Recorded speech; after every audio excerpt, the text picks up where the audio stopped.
जय श्री राम। आज मैं आपको एक बहुत ही सुंदर प्रसंग सुनाता हूँ जो बालकांड से लिया हुआ है रामचरितमानस के।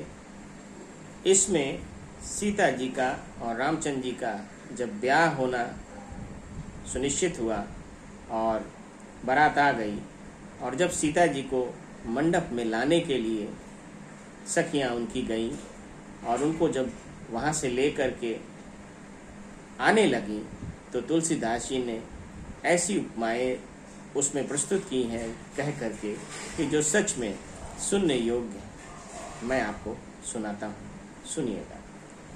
सोहति बनिता बृंद महु सहज सुहावनि सीय छवि ललना गण मध्य जनु सुषमा तीय कमनीय। अर्थात सहजी सुंदरी सीता जी स्त्रियों के समूह में इस प्रकार शोभा पा रही हैं मानो छवि रूपी ललनाओं के समूह के बीच साक्षात परम मनोहर शोभा रूपी स्त्री सुशोभित हो।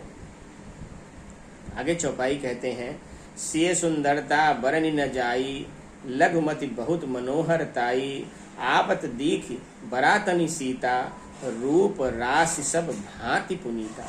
अर्थात सीता जी की सुंदरता का वर्णन नहीं हो सकता क्योंकि बुद्धि बहुत छोटी है। तुलसीदास जी अपने लिए कहते हैं कि सीता जी की सुंदरता का वर्णन नहीं हो सकता क्योंकि बुद्धि बहुत छोटी है और मनोहरता बहुत बड़ी है। रूप की राशि और सब प्रकार से पवित्र सीता जी को बारातियों ने आते देखा। सबहि मनहि मन किए प्रणामा, सबहि मनहि मन किए प्रणामा देखि राम भय पूरन कामा हर से दशरथ सुतन समेता कहीं न जाए उर आनंद जेता। सभी ने उन्हें मन ही मन प्रणाम किया।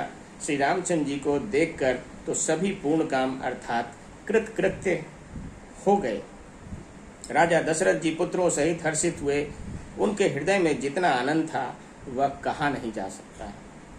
आगे कहते हैं तुलसीदास जी, सुर प्रणाम करि बरसहि फूला मुनि असीस धुनि मंगल मूला गान निशान कोलाहल भारी प्रेम प्रमोद मगन नर नारी। अर्थात देवता प्रणाम करके फूल बरसा रहे हैं, मंगलों की मूल मुनियों के आशीर्वादों की ध्वनि हो रही है, गानों और नगाड़ों के शब्द से बड़ा शोर मच रहा है। सभी नर नारी प्रेम और आनंद में मग्न है। आगे कहते हैं, एहि विधि सीय मंडपहि आई, एहि विधि सीय मंडपहि आई प्रमुदित शांति पठहि मुनिराई तही अवसर कर विधि व्यवहारू दोह कुल गुरु सब कीन्हे अचारू। अर्थात इस प्रकार सीता जी मंडप में आई। मुनिराज बहुत ही आनंदित होकर शांति पाठ पढ़ रहे हैं। उस अवसर की सब रीति व्यवहार और कुलाचार दोनों कुलगुरुओं ने किए। दोनों कुलगुरु कौन? राम के कुलगुरु आचार्य वशिष्ठ और जनक जी के कुलगुरु शतानंद जी, दोनों ने मिल करके जो भी रीतियाँ थी उनको पूर्ण किया। जय श्री राम।